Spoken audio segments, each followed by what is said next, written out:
Okay, welcome to my Icy Box channel. This is my second movie review. Today we are reviewing ZombieCon, written and directed by Kyle Valet. What can I tell you about ZombieCon Vol.1? Well, it's about a group of cosplay-loving friends that find themselves in the zombie apocalypse. Now, the world doesn't just start as a zombie apocalypse. No, monkeys do not break out of a facility because they've been experimented on for years. No, just one of our friends, our cosplaying friends, they wish upon a star. This time it's a crystal, and they wish that all the assholes in the world are turned to zombies. Such a fun, unique kind of way to get us into this zombie apocalypse. How do we get into the zombie apocalypse? Well, we're gonna be killing some assholes. And how are we gonna be doing it? Through cosplaying katanas. Yes, one of the friends collects katanas, so we're gonna be using those as our main weapon against these zombies. Love that to start out. Love the commitment to the zombie world, to the cosplaying world, combining the two.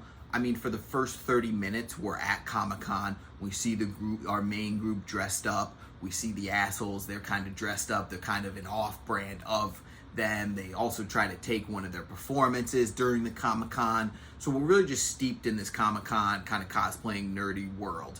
And then we're kind of branched off from that. We leave the Comic-Con and we go back to the apartment, and boom, it kind of starts to all devolve from there and everything like that. And it's also an adventure across LA. You know, it's a fun adventure, a zombie apocalypse. There's a lot of blood splatter. Holy moly, is there a lot of blood splatter. Use it to the max every possible chance they can. And you know what? I applaud them for it.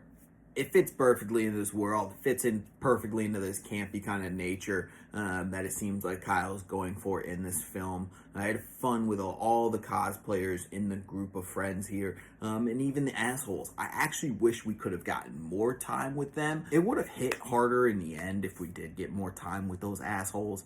But it's really not the focus of this movie. It's really focusing on this group having an adventure, going through LA during the zombie apocalypse with their katanas, with their cosplaying armor that's not really armor, but they're gonna wear it anyways. Why? Because it might inspire some confidence in them, might lead them actually beating the zombies and surviving. Love that about the movie, the commitment to cosplaying, the love of cosplaying. You can tell whoever was on production for this movie, they love cosplaying, but also love the zombie apocalypse.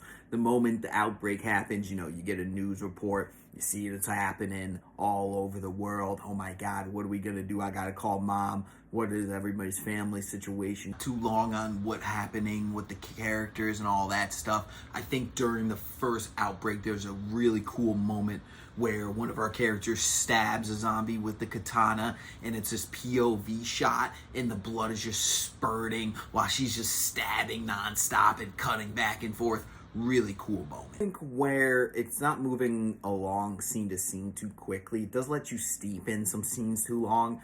I think it could have been cut down to a very solid hour 20, hour 30 even movie, because I do think we're steeped in some scenes too long where it's like, okay, we just had a big emotional impact. Like, let's move on to the next thing. Let's get these characters going. You know, again, even though it's campy, this is a zombie apocalypse. You know, I need to feel that kind of pressure always. And sometimes it just sits too long and lingers. And I'm like, okay, let's go.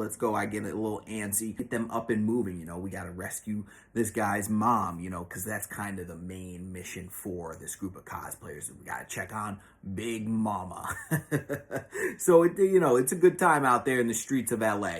So, how we do the ranking system on my channel, Icy Box channel, is we do it based on the Letterboxd review. So if you don't know, Letterboxd is this awesome app for cinephiles, and I am not sponsored at all. I just simply love the app. I love reviewing. I love the diary. It tracks all your watches and all that stuff. Really cool app. But the rating system is out of 5 stars with a heart. Now the heart is key. The heart is whether you like the movie or not.